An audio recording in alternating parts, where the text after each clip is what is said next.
নমস্কার বন্ধুরা, শ্রাবন্তী রান্নাঘরে সবাইকে স্বাগত জানাই। সবাই আমার চ্যানেলটাকে কমেন্ট, শেয়ার, সাবস্ক্রাইব করে দেবেন প্লিজ।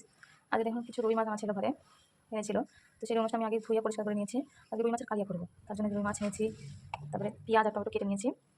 আর সমস্ত মশলা কী কী মশলা দিয়ে রান্না করে দেখুন, দেখতে থাকুন, সঙ্গে থাকবেন, শুরু থেকে শেষটা দেখবেন। যেমন কড়াইটা আমি বসিয়ে নিয়েছিলাম গ্যাসের চুলায়, তো কড়াইটা গরম হয়ে গেছে। এখন তেল দিয়ে নেবো মাছটা ভেজে নেওয়ার জন্য।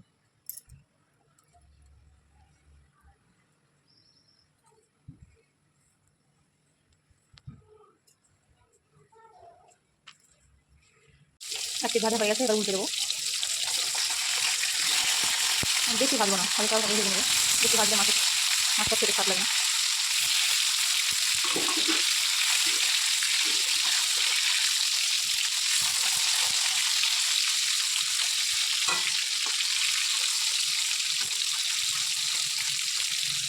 এবার এই দিকটা ভেজে নেবো।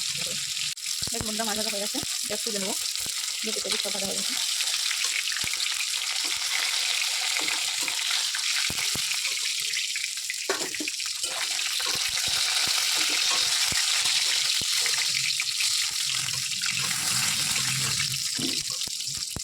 মাছ ভাজা তেলের মধ্যেই রান্নাটা করবো। আর একটু সামান্য পরিমাণ তেল দিয়ে দেবো।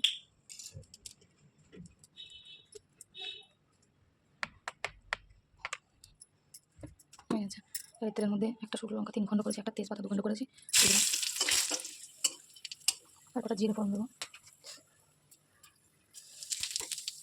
জিরে ফোড়ন দিয়ে দিলাম।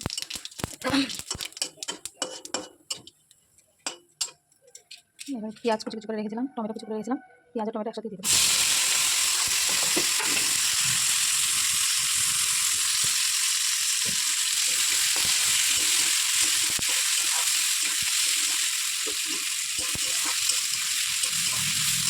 আর যারা নতুন চ্যানেল করেছেন আমার মতন, তো তারা সবাই আমার কাছে থাকবেন, তাই আমিও আপনাদের কাছে থাকতে পারবো।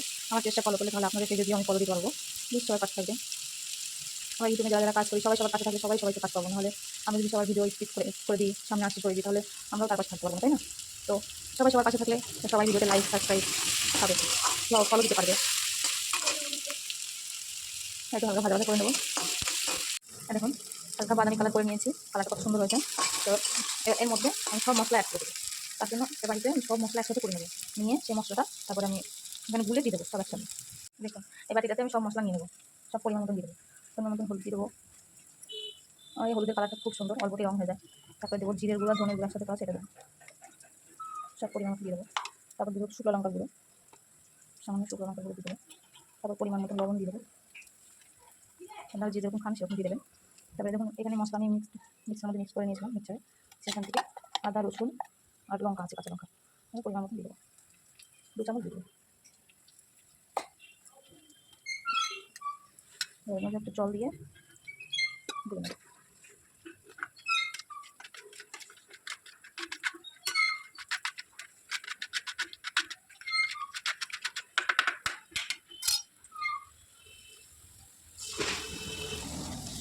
বাটিটা ধুয়ে আবার পরে জল দিয়ে দেবো।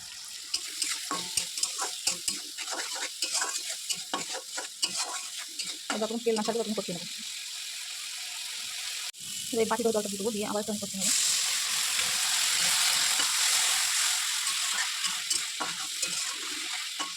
যে রান্নাটা শুধু কাঁচা লঙ্কা দিয়ে করতাম, তো খালিয়া করবো দেখে তার জন্য শুকনো লঙ্কা দিলাম, কালারটা ভালো আসার জন্য। মানে তেল ছাড়া পর্যন্ত কষিয়ে নেবো। তেল অলরেডি ছেড়ে দিয়েছে, দেখুন উপর দিয়ে তেল ছেড়ে দিয়েছে। আর একটু কষিয়ে নেবো। উপর দিয়ে তেল ছেড়ে দিয়েছে, এবার পরিমাণ মতন জল দিয়ে দেবো। আপনার বাড়িতে কে কে কে এরকম রুই মাছ এরকমভাবে রান্না করেন কমন করে বলবেন। আর যদি কেউ মাছটা থাকেন তাহলে রান্না করবেন, দেখবেন খুব খুব সুস্বাদু হয়। জল দিয়ে দেবেন। খুব বেশি জল দেওয়ার দরকার নেই, এটা বেশি রান্না হবে না, অল্প রান্না হয়ে যাবে। এখানে তো আলু দেওয়া নেই যে আলু সেদ্ধ হতে হবে, সামান্য পরিমাণ জল দিয়ে হয়ে যাবে। আর একটু জল দিয়ে দেবো, আর একটু জল দিয়ে দেবো। এবার এই ঝোলটা যতক্ষণ না ফুটবে, যখন তখন ফুটবে তখন মাছটা দিয়ে দেবো। জলটা ফুটুক, তো তুমি সঙ্গে থাকবেন বন্ধুরা। ঝোলটা ফুটে গেছে, এবার মাছগুলো দিয়ে দেবো সব।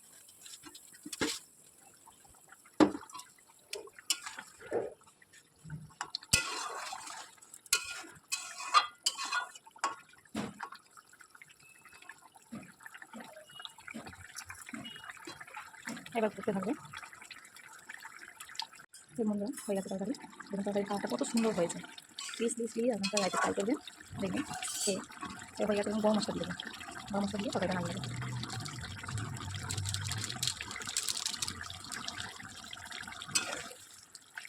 এটা সেন্ট হয়ে গেছে না?